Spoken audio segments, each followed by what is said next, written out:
സംസ്ഥാനത്തെ തീവ്രമഴ കാലാവസ്ഥാ വകുപ്പിന്റെ റിപ്പോർട്ട് ഏറ്റവും പുതിയ റഡാർ ചിത്രപ്രകാരം വരും മണിക്കൂറുകളിൽ തിരുവനന്തപുരം ജില്ലയിൽ തീവ്രമഴ പ്രവചിക്കുന്നത് ഇവിടങ്ങളിൽ മണിക്കൂറിൽ 50 കിലോമീറ്റർ വരെ വേഗതയിൽ കാറ്റിനും സാധ്യത.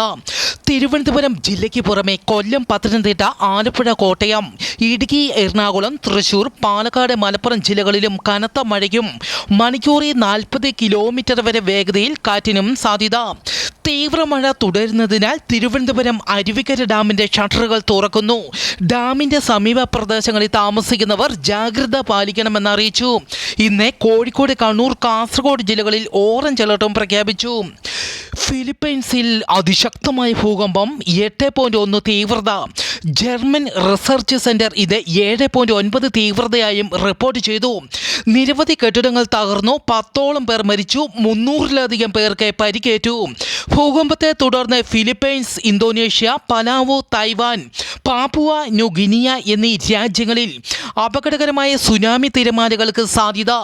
സുനാമി ഭീഷണിയെ തുടർന്ന് ഫിലിപ്പൈൻസിലെ 9 പ്രവിശ്യകളിലെ തീരദേശവാസികളോട് ഉയർന്ന സ്ഥലങ്ങളിലേക്ക് മാറാൻ നിർദ്ദേശം നൽകി.